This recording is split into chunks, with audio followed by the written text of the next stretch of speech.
السلام عليكم ورحمة الله وبركاته. إن الحمد لله نحمده ونستعينه ونستغفره ونعوذ بالله من شرور أنفسنا ومن سيئات أعمالنا.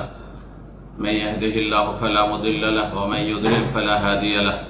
وأشهد أن لا إله إلا الله وحده لا شريك له وأشهد أن محمدا عبده ورسوله صلى الله تعالى عليه وعلى آله وصحبه وسلم تسليما كثيرا. يا أيها الذين آمنوا اتقوا الله حق تقاته ولا تموتن إلا وأنتم مسلمون. يا أيها الناس اتقوا ربكم الذي خلقكم من نفس واحدة وخلق منها زوجها وبث منهما رجالا كثيرا ونساء واتقوا الله الذي تساءلون به والأرحام إن الله كان عليكم رقيبا. يا أيها الذين آمنوا اتقوا الله وقولوا قولا سديدا يصلح لكم أعمالكم ويغفر لكم ذنوبكم ومن يطع الله ورسوله فقد فاز فوزا عظيما. أما بعد فإن خير الحديث كتاب الله وخير الهدي هدي محمد صلى الله عليه وسلم وشر الأمور محدثاتها وكل محدثة بدعة وكل بدعة ضلالة وكل ضلالة في النار. أعوذ بالله من الشيطان الرجيم. ومن أحسن قولا ممن دعا إلى الله وعمل صالحا وقال إنني من المسلمين. সম্মানিত দিনী ভাতৃমণ্ডলী, পর্দার আড়ালের মা এবং বোনেরা, আল্লাহ রাব্বুল আলামিনের প্রশংসা এবং প্রিয় নবী সাল্লাল্লাহু আলাইহি সাল্লামের উপর সালাত ও সালামের পর আজ জুমাবার 13 জমাদাল উলা 1446 হিজরি মোতাবেক 15 নভেম্বর 2024 এই বাহরাইন আল্লাহ রাব্বুল আলামিন দ্বীনের দাওয়াতের উদ্দেশ্যে আমাকে আসার তৌফিক দান করেছেন বলে আল্লাহ রাব্বুল আলামিনের বিশেষ অশেষ শুকরিয়া আদায় করছি। আলহামদুলিল্লাহ।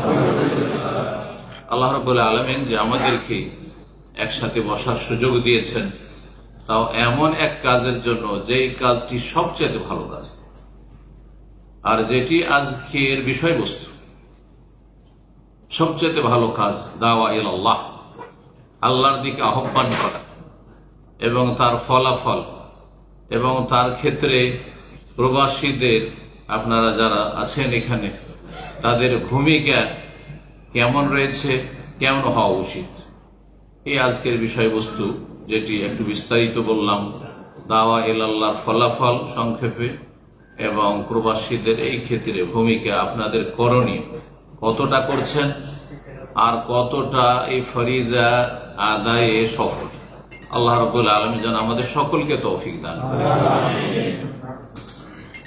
দাওয়া ইলাল্লাহ, দ্বীনের দাওয়াত মানে আল্লাহর দিকে ডাকা, সহজ ভাষায় আল্লাহ রাব্বুল আলামিনের দিকে ডাকা। এই কাজটি অত্যন্ত গুরুত্বপূর্ণ কাজ। এর ফজিলত, এর ফলাফল ইহকালে, দুনিয়াতে, ব্যক্তি জীবনে, পারিবারিক ক্ষেত্রে, সামাজিক ক্ষেত্রে, রাষ্ট্রীয় ক্ষেত্রে, সারা বিশ্বে এর যে সুপ্রভাব ইত্যাদি, দুনিয়াবী বিষয়, পার্থিব বিষয় এবং ধর্মীয় বিষয়ে, পারলৌকিক বিষয়ে, আখিরাতে এর মহাপুরস্কার, ফলাফল, এই সমস্ত দিক নিয়ে যদি আলোচনা করা যায় তাহলে দীর্ঘ সময়ের প্রয়োজন রয়েছে। এরপর বড় বড় লিখনী কিতাব লেখা হয়েছে। গত 1 মাস হচ্ছে আমি পশ্চিমা দেশে এই বিষয়ের উপর একটি দাওরা কোর্স করিয়ে এলাম। 3 ঘন্টার বেশি সে কোর্স হয়েছে। তাতে এই 3 ঘন্টাতেও এই দাওয়া ইলাল্লাহর এই কোর্সে 2টো মজলিস ছিল। এই 3 ঘন্টার ফজর পরে একটি মজলিস ছিল, আর একটি জোহর পর আসর পর্যন্ত ছিল। তাতেও যথাযথ হক আদায় করা সম্ভব হয়। তাহলে আজকের এই স্বল্প সময়ের মজলিসে, ঘণ্টাখানেকের ভিতরে আল্লাহর দ্বীনের দাওয়াতের ক্ষেত্রে তার ফলাফল, ইহকাল পরকালে আপনি কি পাবেন, আমি কি পাব, এই বিষয়টি ফুটিয়ে ওঠা অত সহজ বিষয় নয়। তারপরও যথাসাধ্য চেষ্টা করব এই বিষয়টি আপনাদের সামনে পেশ করার জন্য, আপনাদেরকে বোঝানোর জন্য যে এই কাজটি অত্যন্ত গুরুত্বপূর্ণ কাজ। এতে অন্যের চাইতে আপনি যে দাওয়ার কাজ করছেন আপনার বেশি লাভ রয়েছে। আগে আপনার লাভ, তারপরে যাদেরকে দাওয়াত দিচ্ছেন আপনার ফিল্ড, আপনার ক্ষেত্র, তাদের লাভ। আমি কয়েকটি পয়েন্ট এই সম্পর্কে আলোচনা করব। ফলাফলের ক্ষেত্রে, ফজিলতের ক্ষেত্রে, মহত্বের ক্ষেত্রে, গুরুত্বের ক্ষেত্রে এই বিষয়গুলি তুলে ধরার চেষ্টা করব। প্রথম যে বিষয়টি বলবো যে দাওয়া ইলা আল্লাহ, রাসূলুল্লাহ সাল্লাল্লাহু আলাইহি ওয়াসাল্লাম সারা জীবন করেছেন নবুয়ত পাওয়ার পর। নবী হওয়ার আগ পর্যন্ত আল্লাহ রাব্বুলের পক্ষ থেকে তার কোনো নির্দেশ আসেনি, ওহী আসেনি। 40 বছর বয়সে নবী হলেন রাসূলুল্লাহ সাল্লাল্লাহু আলাইহি ওয়াসাল্লাম। তারপর থেকে দীর্ঘ 23 বছর, মক্কাতুল মুকাররমে কত বছর? 13 বছর, মদিনা মুনাওয়ারায় 10 বছর। এই দীর্ঘ 23 বছরে কোরআনে কারীম আসমান থেকে জিবরিল মারফত নাযিল করেছেন আল্লাহ রাব্বুল আলামিন।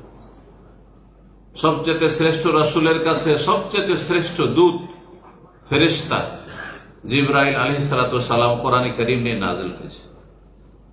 এবং দাওয়া ইলা আল্লাহর কাজ রাসূলুল্লাহ সাল্লাল্লাহু আলাইহি ওয়াসাল্লাম করেছেন, শুধু কথার দ্বারা নয়। কারণ দাওয়া ইলা আল্লাহ, দ্বীনের দাওয়াতের কাজ বলতে আজকাল এই সোশ্যাল মিডিয়ার যুগে আর সোশ্যাল মিডিয়ায় কিছু লোকের ভাইরাল হওয়ার স্বপ্নের যুগে এটি একটি বড় ফিতনা। যে 2-4টা হরফ শিখুক আর না শিখুক, ভাইরাল হওয়ার ধান্দা শুধু চিন্তা যে আমি কি করে ফেমাস হতে পারি, হ্যাঁ, কি করে দুনিয়ার স্বার্থ হাসিল করতে পারি। দুনিয়ার স্বার্থ হচ্ছে ফেমাস হওয়া, আমাকে সবাই চেনো। দুনিয়ার স্বার্থ যেমন ক্ষমতা, দুনিয়ার স্বার্থ যেমন পয়সা, দুনিয়ার স্বার্থ যেমন আপনার দুনিয়ার সুখ শান্তি, তেমনি দুনিয়ার স্বার্থ হচ্ছে ভাইরাল হওয়া, সবাই জানুক, সবাই চেনুক আমাকে, সবাই সুনাম করুক, খ্যাতি লাভ করা। এতে কিছুই পাবেন না। এটি এলাল্লাহ নয়, নিজের দিকে ডাকা। আর আলোচনার বিষয়বস্তু এবং কোরআনের ভাষায় হচ্ছে দাওয়া এলাল্লাহ। কার দিকে ডাকা? আল্লাহর দিকে ডাকা। মানে আল্লাহর স্বার্থে, আল্লাহর দ্বীনের স্বার্থে, আল্লাহর কিতাবের স্বার্থে, আল্লাহর রাসূলের স্বার্থে আপনি ডাকছেন। আমার নিজের কোনো স্বার্থ নেই। নিজের স্বার্থ গরজ যদি মুখ্য হয়ে যায় তাহলে কিছুই পাবেন না। খাসেরা দুনিয়া ওয়াল আখিরা, ইহকাল পরকাল দুটোই বরবাদ হয়ে যাবে।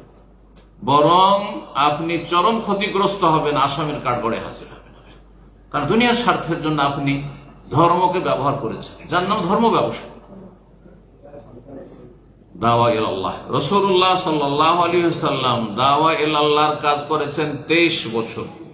কিন্তু পৃথিবীতে বিশ্বব্যাপী যেই বিপ্লব, যেই পরিবর্তন মানুষের অন্তরে, মানুষের ব্যক্তি জীবনে, মানুষের পরিবারে, পারিবারিক জীবনে, মানুষের সামাজিক অবস্থায়, মানুষের রুজি রোজগারে, মানুষের চারিত্রিক ক্ষেত্রে, সার্বিক ক্ষেত্রে যে পরিবর্তন নিয়ে এসেছেন, মানব জাতির ইতিহাসে আদম থেকে নিয়ে আজ পর্যন্ত, কিয়ামত পর্যন্ত কোনো মানুষ না এরকম পরিবর্তন নিয়ে আসতে পেরেছে না পারবে। কারণটা কি? উলামায়ে কেরামগণ বলেছেন সবচেয়ে বড় কারণ, মুখ্য কারণ হচ্ছে ইখলাস লিল্লাহ, আল্লাহর জন্য নিষ্ঠার সাথে কাজ করা। দুনিয়ার স্বার্থ নয়, যে যা কিছু কাজ হোক সব যেন আমার খাতাতে আসে, আমার যেন খ্যাতি হয়, আমার যেন সুনাম হয়, আমার যেন গুণ চর্চা হয়। ইসলামের খেদমতে যা কিছু আছে সবাই মিলে করছি আমরা, আর সবটা আমার ভাগে নেওয়ার, আমার প্লেটে নেওয়ার চেষ্টা করছি। এটা খুব খারাপ জিনিস, এতে ইখলাস শেষ। এটা যেন না থাকে। আমি দাওয়ার কাজ করতে পেরে আমি আল্লাহর শুকরিয়া আদায় করছি যে আল্লাহ বহু মানুষের মধ্য থেকে আমাকে সুযোগ দিয়েছে, এবং এটি আমার জন্য আল্লাহ রাব্বুলের পক্ষ থেকে সম্মাননা। আল্লাহ আমাকে তাকরীম করেছেন, সম্মান দিয়েছেন। আমি ইসলামের কিছু করিনি, আমি আল্লাহর কিছু করিনি, আল্লাহ ইহসান করেছেন। বালিল্লাহু ইয়ামুন্নু আলাইকুম আন হাদাকুম, আল্লাহ ইহসান করেছেন যে আপনার এই মন মেজাজ তৈরি করে দিয়েছেন আমি ইসলামের খাতায় কিছু করব। আল্লাহর তৌফিক, আল্লাহ শুকরিয়া আদায় করতে পারেন। যদি আপনি একজনকে ভালো মানুষ বানাইতে পারেন, নিজে ভালো মানুষ হয়ে, তাহলে এটা আল্লাহর পক্ষ থেকে আপনার উপর ইহসান যে আল্লাহ আপনাকে এই সুযোগটা দিয়েছেন। অন্যকে দিতে পারতেন, অন্যকে দিতে পারতেন। এটা মনে করেন না যে আমার এটা ক্রেডিট, আমি এটা করতে পেরেছি না, কখনো না। তো রাসূলুল্লাহ সাল্লাল্লাহু আলাইহি সাল্লাম সবচেয়ে সফল দায়ী, সবচেয়ে সফল নবী। কিসের জন্য? সবচেয়ে বেশি ইখলাস, নিষ্ঠা থাকার কারণে, খুলুসিয়াত, আন্তরিকতা, লিল্লাহিয়াত, আল্লাহর জন্য কাজ করে। এই জন্য রাসূলুল্লাহ সাল্লাল্লাহু আলাইহি ওয়াসাল্লাম তার জীবনে নিজের স্বার্থে কখনো প্রতিশোধ নেন। যদি আল্লাহর দ্বীনের বিষয়ে দণ্ডবিধান না হইতো, হুদুদুল্লাহ, আল্লাহর হক নষ্ট না করা হইতো, তাহলে কখনো তিনি নিজের ব্যক্তির জন্য কোন মানুষ থেকে প্রতিশোধ নিয়েছেন মক্কার এত বড় বড় জালেমদের থেকে? না, কখনো নেই। মক্কা বিজয় সবকে মাফ করে দিয়েছে। ইযহাবু ফাআনতুম তুলাক, মদিনার মুনাফিকদেরকে মাফ করে দিয়েছে। মানসিক কষ্ট দিয়েছে, শারীরিক কষ্ট দিয়েছে, পারিবারিক কষ্ট দিয়েছে, নবী সাল্লাল্লাহু আলাইহি ওয়াসাল্লাম পরিবার মিথ্যা অপবাদ দিয়ে কষ্ট দিয়েছে, কত রকমের কষ্ট দিয়েছে, প্রাণ নাশের চেষ্টা করেছে। নবী সাল্লাল্লাহু আলাইহি ওয়াসাল্লাম ব্যক্তির স্বার্থে কোনো কিছুই করেননি, ইন্তেকাম, প্রতিশোধ নেননি। ইখলাস, আল্লাহর জন্য কাজ করেছে। রাসূলুল্লাহ সাল্লাল্লাহু আলাইহি ওয়াসাল্লাম আল্লাহর দ্বীনের কাজ করেছেন, দাওয়ার কাজ করেছেন, কথার দ্বারা, কাজের দ্বারা, আমল দ্বারা এবং আখলাক, চরিত্র দ্বারা। দাওয়ার কাজকে এক শ্রেণীর লোকের আজ সীমিত করেছে যে লেকচার দিতে পারলেই দাওয়ার কাজ হইল। এটা একটা, এটা সবটা না, এটি একটি পদ্ধতি। জরুরি না যে আপনাকে ওই পদ্ধতিতে আমার মতোই আসতে হবে। যার যেমন যোগ্যতা আছে, যার যেমন সুযোগ আছে, যার যেমন ফিল্ড আছে, সেই ফিল্ডে সে কাজ করবে। সবাই যে দাওয়াতে অংশ নিতে পারবো, সবাই যে দাওয়াতে অংশ নিতে পারবো, সেটা হচ্ছে সুলুক, আখলাক, চরিত্র দিয়ে দাওয়ার কাজ করা। আপনি যেখানে বাস করছেন, আপনার বাপ মায়ের সাথে বাস করেন, আপনার ছেলে মেয়ে স্ত্রীর সাথে বাস করেন, আপনার ভাই বোনদেরকে নিয়ে বাস করেন, আপনার পাড়া প্রতিবেশী নিয়ে বাস করছেন, আপনি প্রবাসে, বাহারাইনে, বিভিন্ন দেশের লোকের সাথে একই কোম্পানিতে, একই বিল্ডিং এ বাস করছেন, হ্যাঁ, একই মহল্লাতে বাস করছেন, আশেপাশে একই মসজিদে দেখা সাক্ষাৎ হচ্ছে। কোনো কথা বলেন না মুখের দ্বারা ভালো কথা, কোনো কথা বলার যোগ্যতা নেই হয়তো, আর বলেন না, ভাষাও জানেন না হয়তো ওদের, কিন্তু আখলাক, চরিত্র এমন অমায়িক যে আপনার চরিত্রে বিভিন্ন ভাষাভাষী মুগ্ধ যে এই মানুষটা এত ফেরেশতা চরিত্রের কি করে, এত ভালো মানুষ কি করে। নবী সাল্লাল্লাহু আলাইহি সাল্লামকে মক্কার কাফিরেরা ইসলামের পূর্বেও as-সাদিক আল-আমিন উপাধি দিয়েছিল, দেয়নি? রাসূলুল্লাহ সাল্লাল্লাহু আলাইহি ওয়াসাল্লাম যখন রাসূল হলেন তখন শত্রু তো হয়ে গেল, হ্যাঁ, কিন্তু ধর্মের শত্রু, আকীদার শত্রু, হ্যাঁ, কিন্তু আখলাক চরিত্রের ক্ষেত্রে কেউ যদি জিজ্ঞাসা করতো কাফের কেউ, আবু সুফিয়ান কে, সে রোমের রাজার সামনে জিজ্ঞাসা করা হয়েছিল, সহিহ বুখারীর হাদিস রয়েছে, স্মরণ পাঠ দিচ্ছে শুধু হাদিস, ঘটনা বলার সময় নেই। তো সে সত্য কথা বলে না, মাঝে মাঝে মিথ্যা মিশায়, সবসময় সত্য কথা বলে। সে কোনোদিন ওয়াদা খিলাফি করে না, কোনোদিন ওয়াদা খিলাফি, তার আমানত সব ঠিক আছে, কোন একটি চারিত্রিক দোষ দেওয়ার কোন সুযোগ পায়নি। অথচ কট্টর শত্রু, কট্টর শত্রু, পরে ইসলাম গ্রহণ করেছেন তিনি আবু সুফিয়ান, কিন্তু তিনি বদরের শত্রু, ওহদের শত্রু, হ্যাঁ, সমস্ত মক্কা বিজয় পর্যন্ত ইসলাম মুসলিমের রাসূলুল্লাহ শত্রু।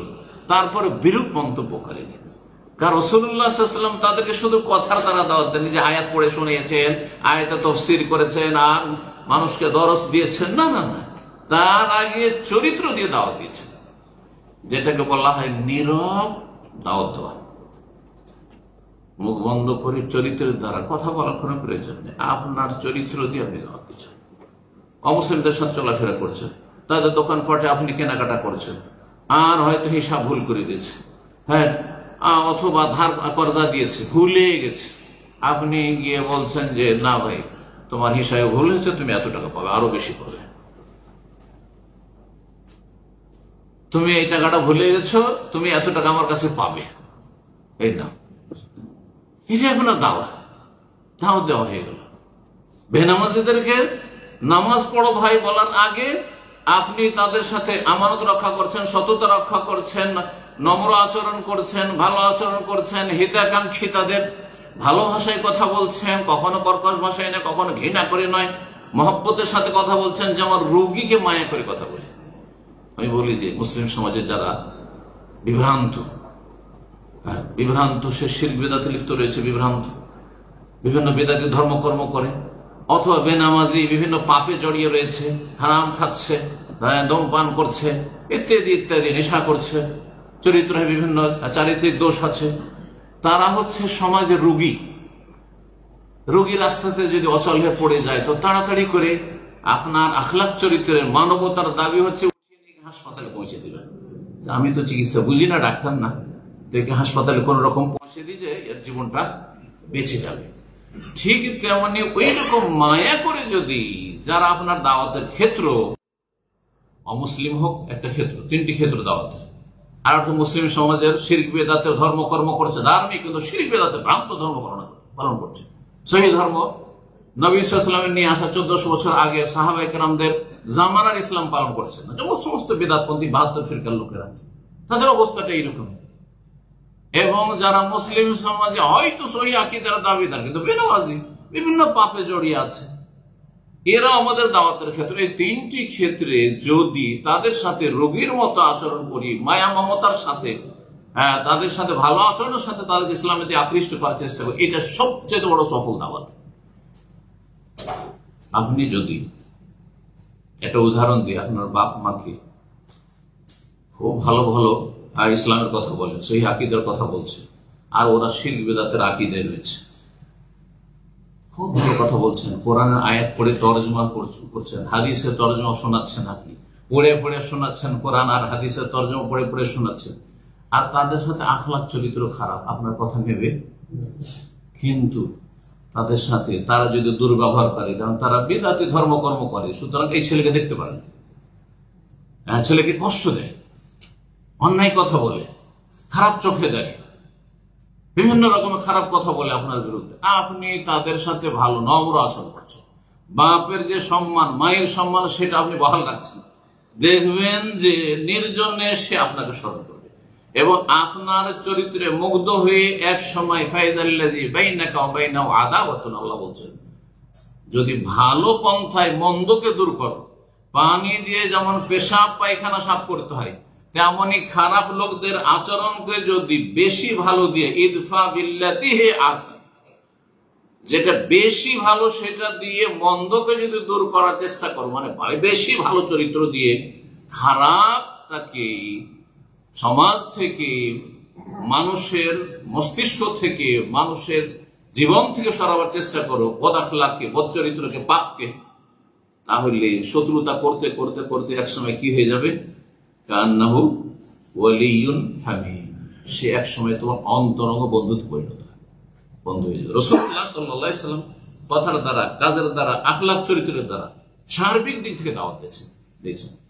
কথার দ্বারা দাওয়াত দেওয়ার জন্য এলেম লাগবে, বিনা এলেমে আপনি যেখানে সেখানে দাঁড়িয়ে যেমন ইসলামের কথা বলা শুরু করবেন, যেমন আজকাল চায়ের দোকানে, বাংলাদেশিদের চায়ের দোকানে আর হোটেলে যাবেন সবাই মুফতি, জাহেল মুফতি, আর ওখানে কোন হুজুর থাকলো মুফতি, বেদাতি হুজুর মুফতি, আর কোরআন সুন্নাহর আলেম সবাই মুফতি, বেশি এলেম থাকলো মুফতি, কিছু না থাকলো বিনা পুঁজিতেও ফতোয়া দিচ্ছে। কে বললো জায়েজ না, কে বলছে জায়েজ, কে বলছে হারাম, কথা বুঝতে পারছেন, সবাই মুফতি না, এই অধিকার আপনাদের। কথা বলার জন্য তাহলে এলেম লাগবে, লিখার জন্য, ইসলাম সম্পর্কে লিখার জন্য এলেম লাগবে, কিন্তু মাসলা মাসাইল বলার জন্য এলেম লাগবে, ফতোয়া দেওয়ার জন্য এলেম লাগবে, কিন্তু আপনার আখলাক চরিত্র দিয়ে দাওয়াত দেওয়ার ক্ষেত্রে এলেমের প্রয়োজন নেই। উত্তম চরিত্রবান হইতে হবে, ভালো আচার আচরণ করুন, দেখবেন পাশের লোকেরা ভালো হয়ে যাবে, পাশের লোকেরা ভালো হয়ে যাবে। আল্লাহ তৌফিক দান করুন। উদউ ইলা সাবিলি রাব্বিকা বিল হিকমাতি, কৌশলের সাথে দাওয়াত দাও, সাবিলি রাব্বিকা, রবের রাস্তা দিয়ে, আপনার রাস্তায় নয়, আপনার তরিকে যেন না হয়, আপনার মুরব্বির বানানো তরিকা না হয়, সাবিলি রাব্বিকা আল্লাহ বলেছেন, ভালো করে শুনুন, রবের রাস্তা হচ্ছে ওহির রাস্তা, ওহি ছাড়া বিনা দলিলে কোনো কথা নাই। বিল হিকমাতি, কৌশলের সাথে, যেখানে যেই কথা বলতে হয় যতটা বলে লাভ আছে, হিতে বিপরীত না হয়। এখন যতটা বলার অধিকার নেই ততটা যদি বলে ফেলেন, যতটা করার অধিকার ততটা করে ফেলেন, তাহলে উল্টো কাজ করে দিতে হবে।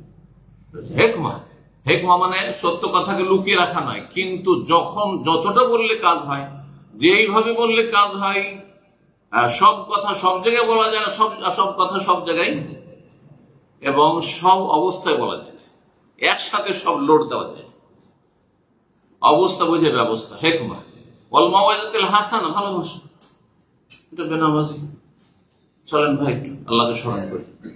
কিন্তু যদি ওকে খারাপ ভাষা বলেন, আপনি মুসলমান না? মুসলমান নামাজ না পড়লে মুসলমান থাকে? হ্যাঁ, কাফের। কথা সত্যি বলছেন, কিন্তু খুব তিতা করে বলছেন, হ্যাঁ, কর্কশ ভাষায় বলছেন, কখনো শোনে না। বোঝা গেছে? জি। ওয়াল মাউইজাতুল হাসানা, ভালো উপদেশের সাথে। ওয়াজাদিলহুম বিল্লাতি, যদি কখনো বাকবিতণ্ড তর্ক করতে হয় তো সেখানে রেশারেশি করে না, গরম মেজাজ গরম করে না, বিল্লাতি হে আহসান, বেশি সুন্দরভাবে, যদি প্রয়োজন হয় বেশি সুন্দরভাবে, সেটা হচ্ছে ওর মন মানসিকতা আছে, যুক্তি দিয়ে লজিক দিয়ে সে বুঝতে চায়, তখন লজিক দিয়ে বুঝাবেন।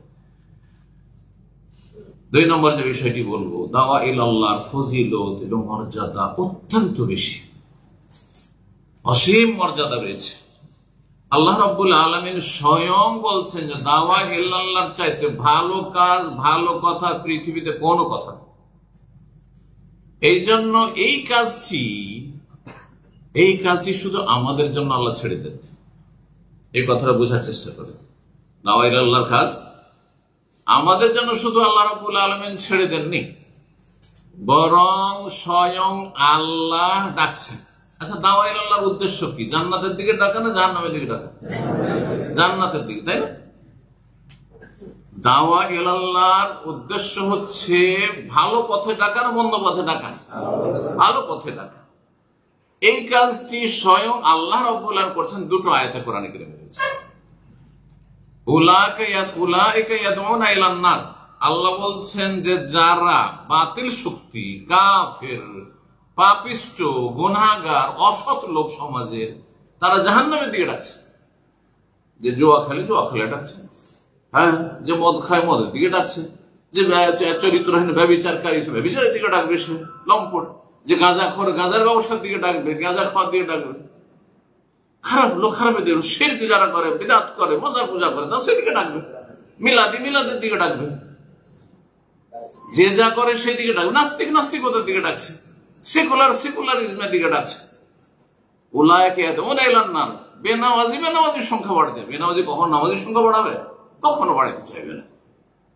কারণ নামাজির সংখ্যা বাড়াবে তো বলছে আমারও মুশকিল এখানে বাসা, কারণ সবাই যদি রুমে নামাজি হয়ে যেত আমি একা থাকবো কি করে, তাই না?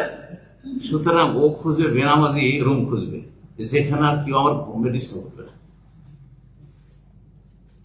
উলাইকা ইয়াদউনা ইলান নার, ওরা জাহান্নামের দিকে ডাকে। ওয়াল্লাহু ইয়াদউ ইলাল জান্নাতি ওয়াল মাগফিরাতি বিইذনিহি, আল্লাহ বলছে আল্লাহ জান্নাতের দিকে ডাকছেন, আহ্বান করছেন, দাওয়াত দিচ্ছেন, এবং আল্লাহ তার ক্ষমা মার্জনার দিকে আহ্বান করছেন। জান্নাতের দিকে ডাকছেন আর ক্ষমা করার জন্য আল্লাহ ডাকছেন, আসো ক্ষমা করো, আসো ক্ষমা করো। জানেন সহিহ মুসলিমে হাদিস রয়েছে যে প্রতি রাতে আল্লাহ রাব্বুল 7 আসমানের উপর থেকে প্রথম আসমানে আসেন আল্লাহর আশা, আল্লাহর মতো বিশ্বাস করতে হবে। যদি এখানে আশারি মাতুরিদি ভ্রান্ত ফিরকাদের মতো বলেন যে আল্লাহ আসেন, আল্লাহর রহমত নেমে আসেন, তাহলে পথভ্রষ্ট হবে, পথভ্রষ্ট। আপনি নেমে আসলে, যেখানে নেমে আসলেন সেই জায়গাটি পূরণ করলেন, তো যেই জায়গায় ছিলেন সেই জায়গা খালি, আল্লাহকে তার সাথে তুলনা করলে হবে না। আর এইসব শয়তানি যুক্তি পেশ করলে হবে না যে আল্লাহ আল্লাহ 7 আকাশ থেকে নেমে চলে আসেন, প্রথম আকাশে তো আল্লাহ জায়গা তাহলে খালি। কুফরি কথা এটা। যেমন সেটা কুফরি, তেমন এই কথা বলে যেন আল্লাহ নেমে আসেন না, অথচ নবী বলছেন ইয়ানজিলু রাব্বুনা তাবারাকা ওয়া তাআলা, আমাদের রব নেমে আসেন, এটাও কুফরি। 2 কুফরি থেকে বাঁচতে হবে। তাহলে কি বলতে হবে? যেমন আল্লাহ বলেছেন সেটা বলবো, যেমন রাসূল বলেছেন সেটা বলবো, এর বেশিও বলবো না, কমও বলবো না। আমার কথা বল, বুঝছেন না? নবী সাল্লাল্লাহু কি বলছেন? ইয়ানজিলু রাব্বুনা, নেমে আসেন আমাদের রব, হ্যাঁ, ইলাস সামাইদ দুনিয়া, এই কাছের আকাশ, দুনিয়ার আকাশ, প্রথম আকাশ পর্যন্ত, কুল্লা লাইলাতিন, প্রত্যেক রাতে, হিনা ইয়াবকা সুলুসুল লাইলিল আখির, যখন রাতের শেষ তৃতীয় অংশ থাকে, শেষ তৃতীয় ভাগে, সেটা সবচেয়ে ফজিলতের তাহাজ্জুদের জন্য সময়কাল, রাতে, এই ভোর রাত্রে। আর ডাক দে মাইয়াদুনি, আল্লাহ ডাকছে। দুনিয়াতে যদি ঝগড়া হয়ে যায়, কেউ চাইবে না যে আপনার ক্ষমা করুক আর চান্স দিক। চান্স নেওয়ার জন্য বিচার সালিসি বসাইতে হয়, না হয় কোনো বড় মানুষের সুপারিশ ধরে ওকে, হ্যাঁ, কোন রকম করে কি করতে হয়, কনভিন্স করতে হয়, রাজি করতে হয় যে মাফ করে দেয়, ক্ষমা করে দেয়, ঠিক না? কিন্তু আল্লাহ নিজেই ডাকছেন যে আসো ক্ষমা করব। এটা হচ্ছে স্রষ্টার সৃষ্টিতে পার্থক্য। আল্লাহ এবং আল্লাহর মখলুকে বান্দা, যার মনটা একেবারে ছোট, আমাদের মন এত ছোট যে আমরা মানুষকে ছাড় দিতে চাই, মানুষকে ক্ষমা করতে চাই না। আর আল্লাহ ক্ষমা করতে চান, আসো।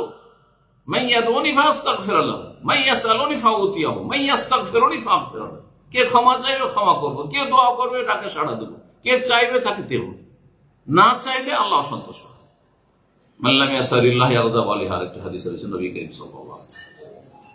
চিন্তা করুন তো, আল্লাহ রাব্বুল আলামিন জান্নাতের দিকে ডাকছেন। আরেকটি আয়াত বলি, আল্লাহু ইয়াদউ ইলা দারিস সালাম, সূরা ইউনূস আল্লাহ বলছেন আল্লাহ দারুস সালামের দিকে ডাকছেন। দারুস সালাম মানে, সালাম মানে শান্তি, পিস, আর দার মানে ঘর। দারুস সালাম শান্তির ঘর। শান্তির ঘর মানে কি? জান্নাত। শান্তির ঘর মানে জান্নাতের দিকে আল্লাহ ডাকছেন দারুস সালামে। আর আগুন হচ্ছে দারুল আযাব, আযাব শাস্তির ঘর, ওইদিকে যেতে নিষেধ করছেন। আল্লাহু ইয়াদউ ইলা দারিস সালাম ইয়াহদি মান ইয়াশা ইলা সিরাতিল মুস্তাকিম, যে চেষ্টা করে তাকে আল্লাহ হিদায়াত দেন। আল্লাহ স্বয়ং দাওয়ার কাজ করে ডাকতে থাকেন, প্রতি রাতে ডাকছেন। কথা লম্বা না করে তারপরে আসি। তারপরে রাসূলুল্লাহ সাল্লাল্লাহু আলাইহি ওয়াসাল্লাম, সমস্ত নবী রাসূলগণের পেশা কি ছিল? আপনারা প্রবাসে আছেন, বিভিন্ন মানুষের বিভিন্ন পেশা। আমার পেশা দাইয়া, তো আরেকজনের পেশা হচ্ছে আপনার ধরেন ইঞ্জিনিয়ার, তো আরেকজন হচ্ছে তবিব ডাক্তার, আর একজন হচ্ছে ট্রান্সলেটর, আর একজন হচ্ছে অমুক তমুক, আর একজন কার্পেন্টার, ঠিক না? কিন্তু সমস্ত নবী রাসূলগণের মেহনত পেশা কি ছিল? দাওয়া, দাওয়ার কাজ। সমস্ত নবীর কাজই ছিল আল্লাহ পাঠিয়ে যাও জাতিকে ডাকো, জান্নাতের দিকে ডাকো, জাহান্নামের রাস্তা থেকে ফিরিয়ে নিয়ে আসো, শয়তানের রাস্তা থেকে ফিরিয়ে আসো, আমার দিকে তাদেরকে আহ্বান করো। সমস্ত নবীদের পেশা। সমস্ত নবীরা সবচেয়ে শ্রেষ্ঠ না? প্রত্যেক নবী আপন আপন যুগে সবচেয়ে শ্রেষ্ঠ মানুষ, এতে কোন ইখতিলাফ আছে? হানাফি, শাফি, মালিকি, হাম্বলি, যত তরিকত মরিকত সবাইকে জিজ্ঞাসা করেন যে প্রত্যেক যুগের সবচেয়ে ভালো মানুষকে, সবাই এক বাক্যে উত্তর দেবে যে সমস্ত নবীগণ। শেষ নবী মুহাম্মদ সাল্লাল্লাহু আলাইহি ওয়াসাল্লামের জামানায় সবচেয়ে শ্রেষ্ঠ মানুষ মুহাম্মদ রাসূলুল্লাহ। ঈসা আলাইহিস সালামের জামানায় সবচেয়ে শ্রেষ্ঠ ঈসা আলাইহিস সালাম। মুসা আলাইহিস সালামের জামানায় সবচেয়ে শ্রেষ্ঠ মুসা আলাইহিস সালাম। ইব্রাহিমের জামানায় ইব্রাহিম আলাইহিস সালাম সবচেয়ে শ্রেষ্ঠ, ঠিক কিনা? তারা সবাই কোন দিকে ডেকেছেন? আল্লাহর দিকে ডেকেছেন, আল্লাহর দ্বীনের দিকে ডেকেছেন, জান্নাতের দিকে ডেকেছেন। সমস্ত নবী রাসূলগণের পেশা। সুতরাং আল্লাহ বলছেন, ওমান আহসানু কাওলা মিম্মান দাআ ইলাল্লাহ, ওর চাইতে ভালো মানুষ আর কি হইতে পারে? ওর চাইতে ভালো মানুষ আর কি হইতে পারে যে দাআ ইলাল্লাহ, আল্লাহর দিকে ডাকে, আল্লাহর দ্বীনের দিকে, আল্লাহর স্বার্থে, আল্লাহর দ্বীনের স্বার্থে ডাকে। আপনার ব্যক্তি স্বার্থ কখনো বড় করে দেখবেন না। ছোটখাটো সামান্য কিছু বিষয় হয়েছে, ভুল বোঝাবুঝি হয়েছে, না আমি যাবো না ওদের সাথে, আর মিশবি না। হ্যাঁ, এইভাবে ওরা এইরকম করলো, আগে বললো যে অমুক জায়গা হবে, এখন আবার অমুক জায়গা করে বসে আছে, কেন আমাদেরকে জানানো হয়নি? আমরা কেন হয়রান হইলাম? না, যাবো না ওদের সাথে। আপনি দিনের স্বার্থে করছেন, আপনার স্বার্থে করছেন না, তাহলে আপনার এই স্বার্থ কেন? আপনার কোরবানি দিতে হবে, ত্যাগ স্বীকার করতে হবে। আপনার মূল্যায়ন আপনি রবের কাছে, আল্লাহর কাছে চান, আল্লাহর দিনের কাজ করে, না মানুষের কাছে চান? আমার কাছে পারিশ্রমিক চাইবেন আপনি? আমিও দিনের খাদিম, আপনিও দিনের খাদিম। আমিও মুসলিম, আপনিও মুসলিম। আপনার ফরজ, আমারও ফরজ দিনের কাজ করা। ফরজে কিফায়া না হয় ফরজে আইন, দুইয়ের এক অবশ্যই আছে। দাওয়ার কাজ ফরজ হয় ফরজে আইন কিছু মানুষের উপর, আর কিছু অবস্থায়, আর না হলে ফরজে কিফায়া সবার উপর। যেমন জানাজা, কোন জায়গায় জানাজা আছে, সবার উপর ফরজে কিফায়া, কিন্তু বিশেষ অবস্থাতে ফরজে আইন হয়ে যাবে। ধরেন আপনাদের 5 জন 7 জন ছাড়া একটা মরা লাশ দাফন করার কোন লোক নেই, তাহলে এই 5 জনের সবার ফরজে আইন হয়ে গেছে।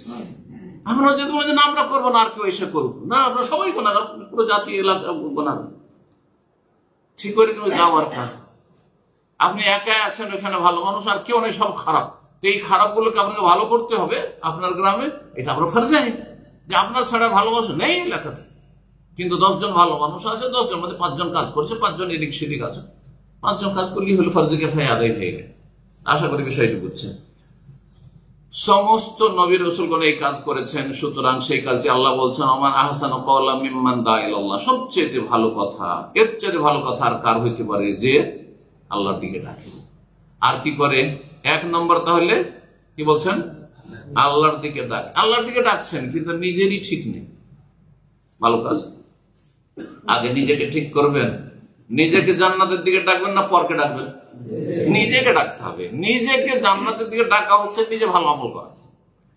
এই জন্য আল্লাহ 2 নম্বরে বলছেন ওয়ামিলা সালিহান, নিজে ভালো কাজ করে, নিজে ভালো কাজ করে। আপনি 5 ওয়াক্ত নামাজি হোক, আপনি ফরজ জামাতে হাজির হচ্ছে না, ফজরে খুঁজে পাওয়া যায় না, আর লেকচার হলে এসে লেকচার দেওয়া শুরু করলেন আপনি ফজরের ফজিলত।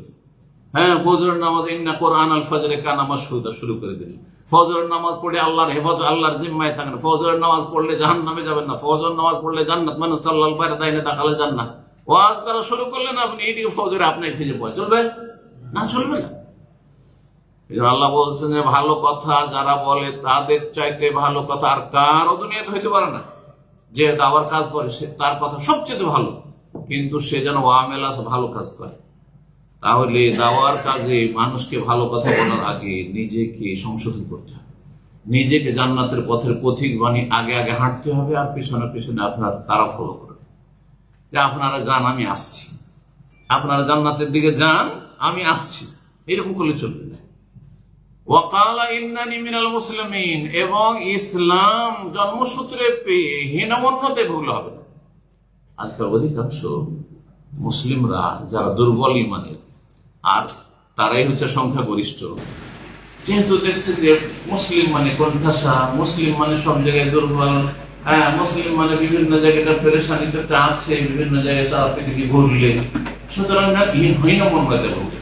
আর এই দাড়ি নিয়ে সব জায়গায় যাওয়া যায় না, এই পেরেশান, এই জুব্বা করে সব জায়গায় যাওয়া যায় না, এই পাঞ্জাবি টুপি করে সব জায়গায় যাওয়া যায় না। কিন্তু স্মার্ট হয়ে গেলে টাইফাইড লাগালেন আর একবারে কোট ফোট লাগালেন, বুঝাই যায় না যে আমি মুসলিম না হিন্দু না খ্রিস্টান, কিছু বোঝা যায় না। না, এটা আমার হীনমন্যতা। হীনমন্যতার ভাষা বুঝেন তো? আর নিজের ছোট মনে করছে, নিজের মনটা আপনার ছোট, যে হাই আমি মুসলিম হয়েই যেন ফেঁসে গেছি, এমনটা না হয়। আল্লাহ বলছেন ওয়াকালা ইন্নানি মিনাল মুসলিমিন, আপনি গর্বের সাথে বলবেন আপনি যে আলহামদুলিল্লাহ আমি মুসলিম। আমি মুসলিম রাস্তা রাস্তায় বলে বেড়াবেন না, আপনার দাড়ি বলবে যে আমি মুসলিম। আপনার আজান হইলে আর রাস্তাঘাটেও না, আর বাসাতেও না, রুম থেকে বের সাথে সাথে মসজিদ, এইটা হচ্ছে প্রমাণ আনা মিনাল মুসলিমিন, আমি মুসলিম। যে দেখো মসজিদে টান দিয়েছি, আমি মসজিদে ফজরে মসজিদে আছি, আমি মুসলিম, আমি গুনার জায়গায় নেই, পাপের জায়গায় নেই, আমি মুসলিম, আমি নোংরা কাজ করি না, আমি মুসলিম, হারাম খাই না। ওয়াকালা ইন্নানি মিনাল মুসলিমিন, কথার দ্বারা কাজের দ্বারা গর্ব করে বলে আলহামদুলিল্লাহ যে আল্লাহ আমি মুসলিম হতে পেরেছি, আমাকে আল্লাহ মুসলিম করেছেন। জি, এই 3টি বৈশিষ্ট্য থাকতে হবে যে দাওয়াতি কাজ করবেন। প্রবাসে আছেন আপনি কখনো হীনমন্যতায় ভুগবেন না যে ভাই ধর্ম কর্ম করলি। আমাদের দেশের মানুষরা অনেকে একটা কুফরি কথা বলে, না জেনে কুফরি কথা বলে। কি বলে? অত ধর্ম করিয়েন না, আমিও কিছু করি, কিন্তু ইসলাম সবটা মেনে চললে 1 পা আগে বাড়ানো যাবে না। বলে না 1 পা সামনে বাড়ানো যাবে না, এটা কথা কুফরি না? তার মানে ইসলাম উন্নতিতে সবচেয়ে বড় বাধা। ইনডাইরেক্ট আপনি বলছেন তাহলে ইসলাম আপনার দিন দুনিয়ার উন্নতিতে কি বাধা? এটা কুফরি কথা। হাফেজে কোরআন একজন আমাদের দাম্মামে এক মসজিদে ওই খাদেম হয়ে যখন ইমাম না থাকে নামাজ পড়ায়, আর ওকে কিছু একটা মাসলে বলছে যে ভাই আপনি এই কাজটা তো ভুল করছেন, এটা করছেন ঠিক না। তো তখন বলছে ইসলাম সব ক্ষেত্রে মানলে 1 পা চলা যাবে না, 1 পা চলা যাবে না। কারণ হাফেজে কোরআন আমাদের সে তো ক্যাসেটের রেকর্ড, ও তো অর্থ বুঝে না। জালিকাল কিতাব মানেও বুঝে না, লা রাইবা ফি মানে বুঝে না, হুদাল লিল মুত্তাকিন মানে বুঝে না, আল্লাযিনা ইউকিমুনাস সালাত ওটাও বুঝে না, হ্যাঁ ইউমিনুনা বিল গায়ব বুঝে না, কিছু বুঝে না, শুধু মুখস্থ করেছে, রেকর্ড করেছে। যেমন রেকর্ড করছি আমি এখানে, মোবাইল কিছু বুঝে যে কি রেকর্ড হচ্ছে? তো যে অনারব হাফেজ যদি আলেম না হয় তো তার অবস্থা ঠিক আমার এই রেকর্ডে। এই জন্য শুধু হাফেজ মানে জান্নাতের আশা করবেন না। আমাদের দেশীয় একটা কিন্তু মন মানসিকতা, ছেলেটাকে আমি হাফেজ বানাবো, আরে বাবা, হাফেজ বানান, কিন্তু তার আগে আপনাকে চিন্তা করতে আলেম বানাবো। যদি হাফেজের সাথে আলেমের সাথে প্লাস হাফেজ বানাইতে পারেন, আসল হচ্ছে কি বানাবেন? আলেম বানাবেন, জ্ঞানী বানাবেন ইসলামের কোরআন হাদিসে। তার সাথে হাফেজ হয়ে যায় তো তার উপর একটা কি সাজ হলো, অলংকার হইল, যে গোটা কোরআনটা মুখস্থ আছে, তাকে দলিল দিতে, আল্লাহর কথা বলতে সুবিধা হবে। যে কোনো জায়গায় একটা দলিল আয়াত করে পেশ করে দিবে। আর শুধু হাফেজ, ও পড়ে যাচ্ছে, মুখস্থ রাখছে, আর মাসলা আমার আলোচনা আসছে, ও বলতেই পারে না যে কোনটা মাসলার কোনটা দলিল আয়াতে আছে। লাভ কি এরকম মুখস্থ করে শুধু শুধু শুধু হাফেজ করলাম না। ভালো করে শোনা, আমি ছোট করতে চাইনি, কিন্তু উৎসাহিত করতে চাইছি যে আগে আলেম টার্গেট, আর তার সাথে হাফেজ হোক, কারি হোক, আরো কিছু হোক, সেটা আলাদা কথা। আল্লাহ যেন তৌফিক দান করে। সবচাইতে ভালো কাজ হচ্ছে তাহলে দাওয়া ইলাল্লাহর কাজ। 3 নম্বর যে বিষয়টি বললাম। 4 নম্বর যে বিষয়টি বলবো সেটা হচ্ছে যারা দাওয়ার কাজ করবেন তারা হচ্ছে সফল। দিনের খেদমত যদি করতে পারেন তাহলে আপনি সফল।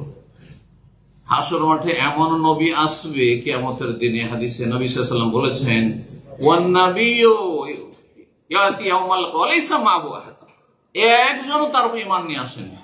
তার মানে সে ব্যর্থ না? ব্যর্থ না। আপনি হক কথা মানুষের সামনে পেশ করলেন, হক কথা পেশ করেছেন, এইটাই আপনার ভালো কোয়ালিটি।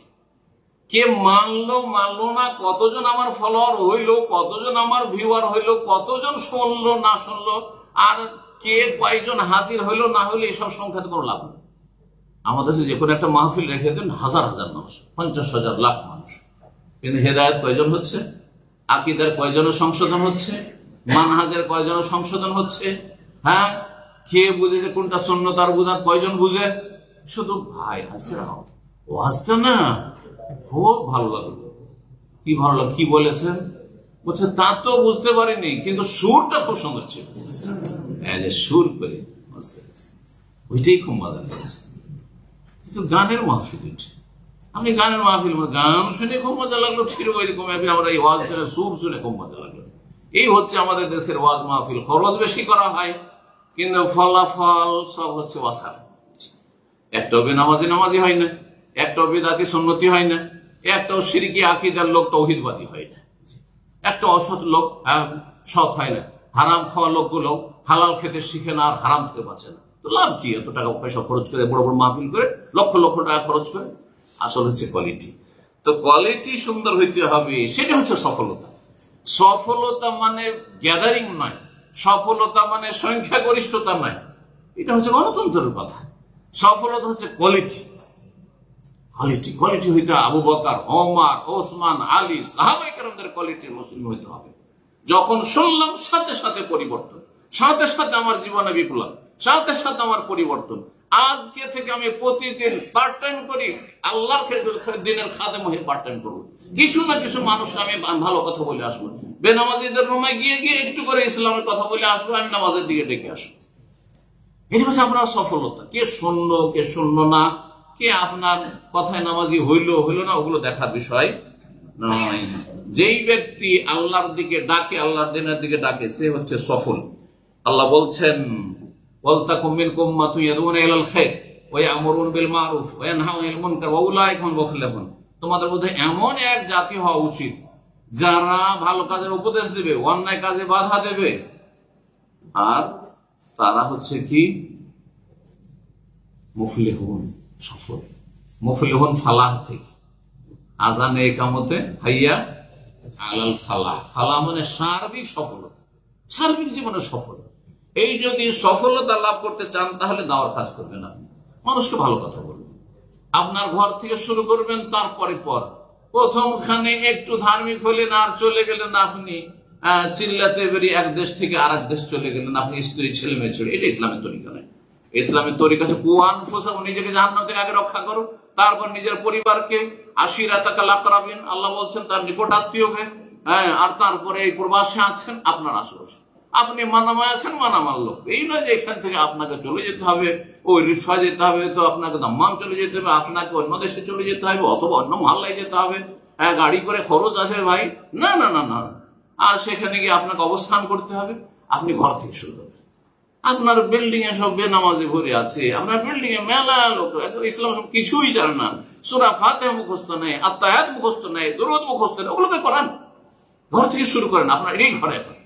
এই প্রবাস জীবনে আপনার দাওয়াতি ফিল হচ্ছে আপনি যেই বিল্ডিং এ থাকছেন, যেই মহল্লায় থাকছেন, যেখানে থাকছেন সেখানে আসুন, যেই কোম্পানিতে থাকছেন, যতটুকু সময় পাচ্ছেন আপনি আল্লাহর দ্বীনের কাজে লাগাবার চেষ্টা, এটা আপনার দাওয়াতি কাজ। আল্লাহ যেন তৌফিক দান করেন। যারা দাওয়াতি কাজ করে আল্লাহর রহমত তাদেরকে ঢেকে নেই। আল্লাহ বলছেন যে মুমিন নারী, মুমিন নর, মুমিন পুরুষ, মুমিন নারী, এরা পরস্পর আউলিয়া ও বাদ, বন্ধু মিত্র, ভালো কাজের উপদেশ দিয়ে থাকে, অন্যায় কাজে বাধা দিয়ে থাকে। উলাইকা সায়ারহামুহুমুল্লাহ, এদের উপর আল্লাহর রহমত রয়েছে। কি আল্লাহর রহমত চান না? আপনি চান না? আল্লাহর রহমত যদি চান তাহলে আল্লাহর দিনের দিকে মানুষকে ডাকতে থাকবে, আল্লাহর দিনের কথা মানুষকে বলতে থাকবে। আমার কাজ করলে এত নেকি রয়েছে, এত মূল্যবান সম্পদ, দুনিয়ার সমস্ত সম্পদ শেষ হয়ে যাবে। দুনিয়ার ক্ষমতা আজ আছে, কাল নেই।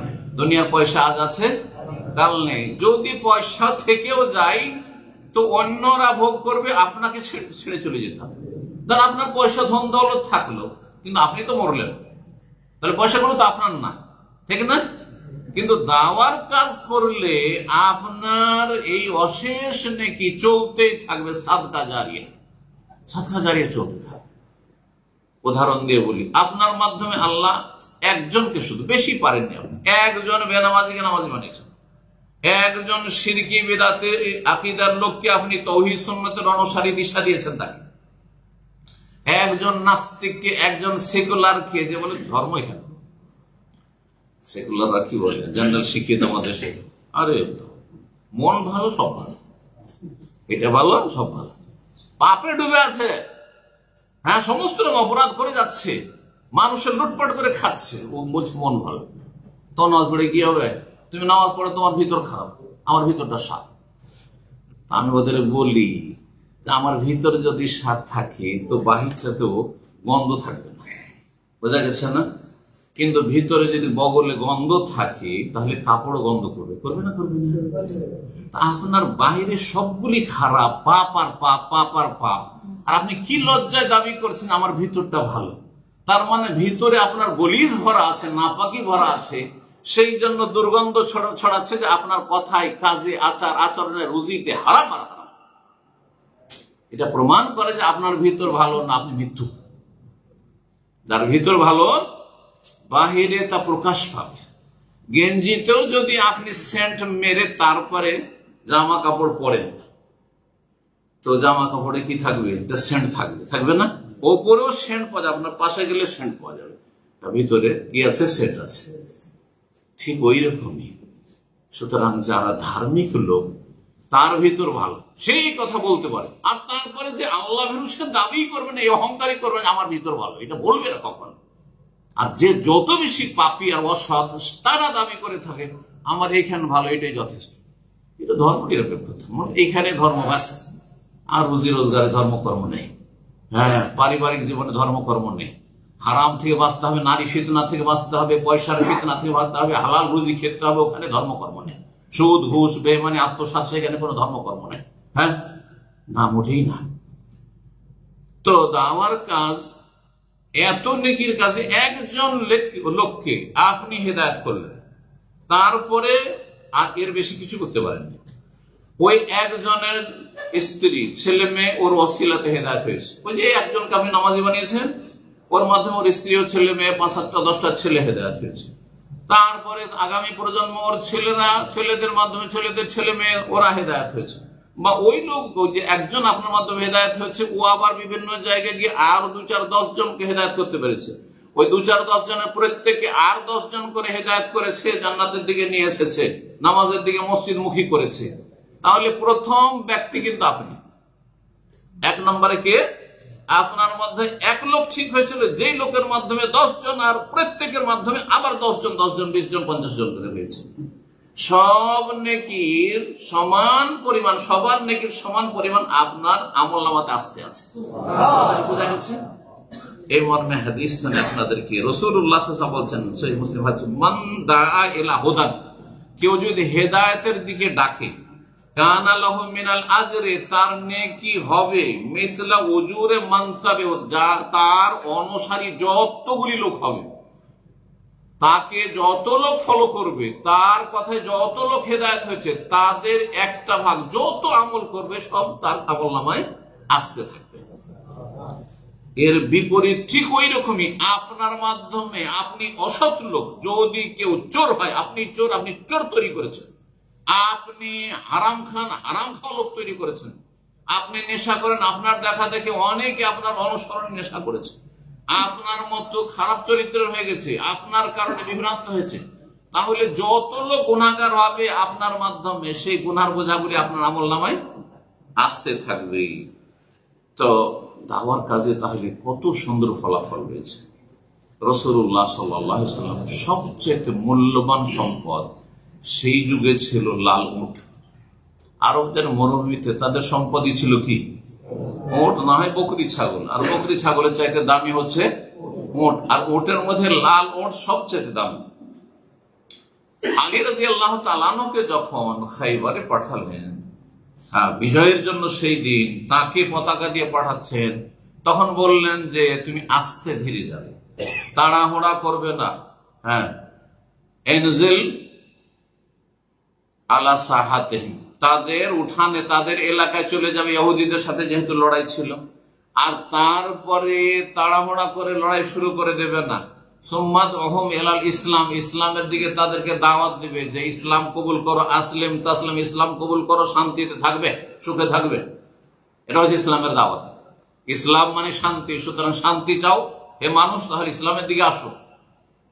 ওয়াল্লাহি, রাসূল বলছে আল্লাহর কসম করে বলছি, লা ইয়াহদি আল্লাহু বিকা রাজুলান ওয়াহিদ, সহিহ বুখারী মুসলিমের হাদিস, আলী তোমার মাধ্যমে বেশি না একটা ইহুদি যদি এই খায়বারের হেদায়েত হয়ে যায়, একজন মানুষও কোথাকার যদি হেদায়েত হয়ে যায়, খায়রুল লাকা মিন হুমুরিন নাম, তাহলে লাল উটের চাইতেও বেশি তোমার জন্য উৎকৃষ্ট হবে। অনেকে এই শব্দটাকে নিয়াম পড়ে না, ভুল এটা উচ্চারণ। আর নিয়াম, নিয়ামতুনের বহুবচন, আর নেমাত মানে নিয়ামত, আর নাম হচ্ছে, নাম বলা হয় উটকে, নাম মানে হচ্ছে জামাল, উট। তো অনেকেই আরবি শুদ্ধ না জানার কারণে বা আরবিতে গভীরতা না থাকার কারণে নিয়াম আর নামে যে পার্থক্য করেছে, নামের বহু বচন হচ্ছে আনআম, কিন্তু আপনার যে নিয়াম, নুনে কাসরা দিয়ে আর আইনে জবর দিয়ে, এটা হচ্ছে নেমাতুনের জমা, নেমাতুন, যেটাকে আমরা নিয়ামত বলি। জি, তো শুদ্ধ উচ্চারণ হচ্ছে নাম। লাল উটের চাইতে তোমার জন্য মূল্যবান হবে একজনকে হেদায়েত করা। এখনকার সবচেয়ে দামি গাড়ি, যে গাড়িগুলো আপনার নতুন নতুন দামি গাড়ি আসছে, এক সময় শুনতাম রোজ রাইজ, তার আগে আর কিছু মার্সিডিজ, আরো কিছু শুনতো, তাই না?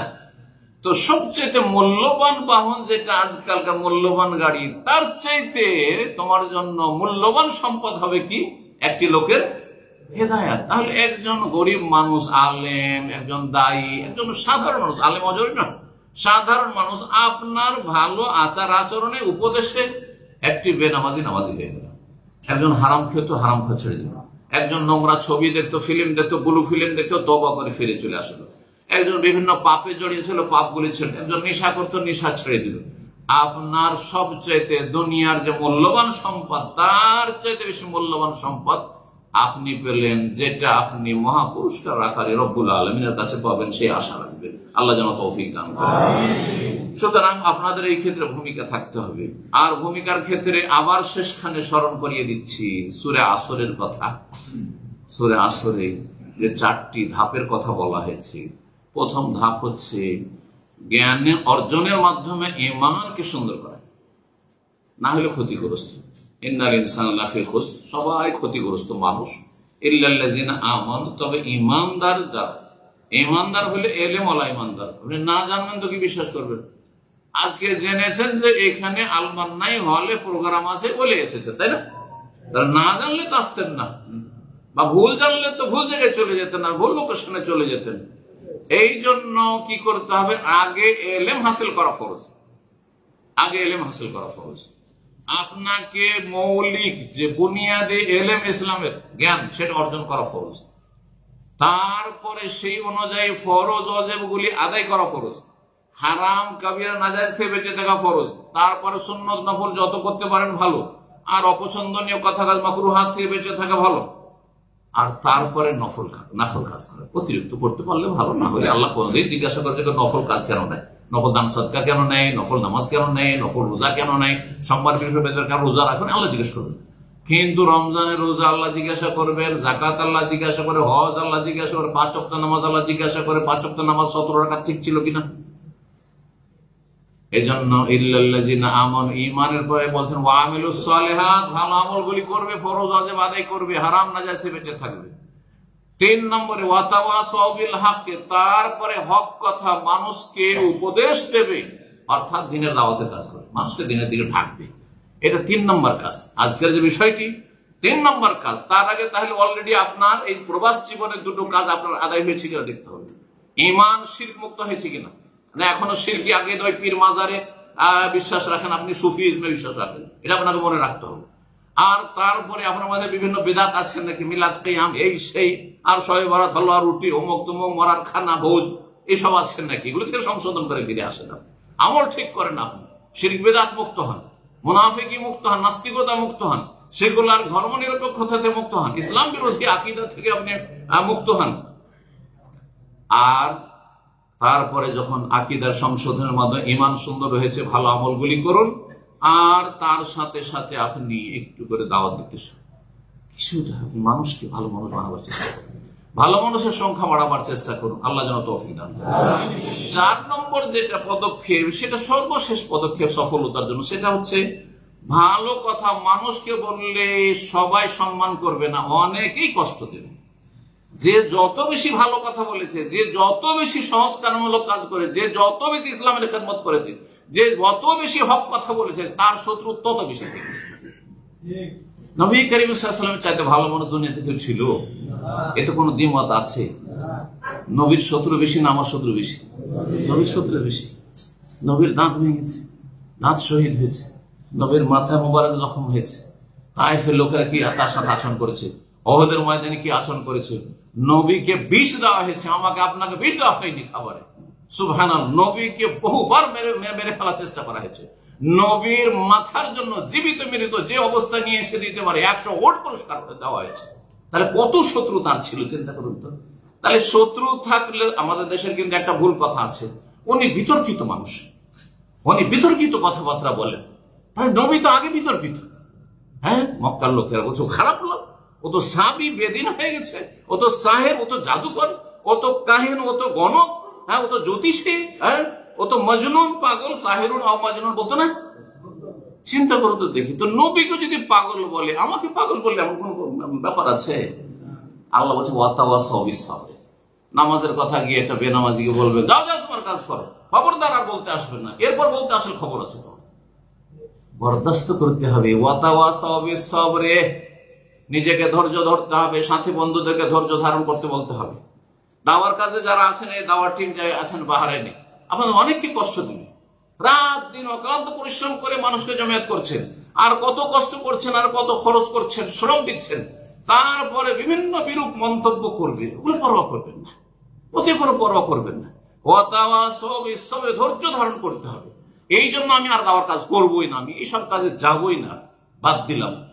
তাহলে আপনি ব্যর্থ, কিন্তু না, আপনি আপনার কাজ করতে থাকুন, আল্লাহ যেন তৌফিক দান করেন। জাযাকুমুল্লাহু খাইরান। এখানে আজকের আলোচনা শেষ করছি এবং আপনাদের আন্তরিক শুকরিয়া আদায় করছি। এই আপনাদের যে আগ্রহ দিন জানার এবং দিনের কাজে অগ্রগামী হওয়ার, আল্লাহ যেন এটাকে কবুল করেন।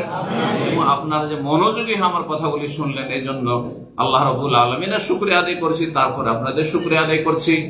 আর এই যে মারকাজ আল মান্নাইর যারা দায়িত্বশীল রয়েছে তাদের শুকরিয়া আদায় করছি, জমিয়ত তরবিয়া ইসলামিয়া তাদের শুকরিয়া আদায় করছি, আর বাংলা ভাষাভাষী যারা এই দাওয়ার টিম রয়েছেন এখানে তাদের সবার শুকরিয়া আদায় করছি, এবং তার সাথে সাথে মারকাজুল ফুরকানের শুকরিয়া আদায় করছি। আল্লাহ রাব্বুল আলামিন তাদের সবাইকে জাযায়ে খায়ের দান করেন। ইমাম আব্দুল বাহরাইনের শুকরিয়া আদায় করছি যে তারা আমাদেরকে আমাদের ভাষায়, অথচ তারা এই ভাষা বুঝছেন না যে কি করছি কি বলছি, আমাদেরকে সুযোগ দিয়েছেন। আল্লাহ তাদের উত্তম প্রতিদান দান করেন এবং দাওয়ার কাজকে আরো যেন আমাদের জন্য সহজ করে দেন। সুবহান রাব্বিকা রাব্বিল ইজ্জাতি আম্মা ইয়াসিফুন ওয়া সালামুন আলাল মুরসালিন ওয়ালহামদুলিল্লাহি রাব্বিল আলামিন।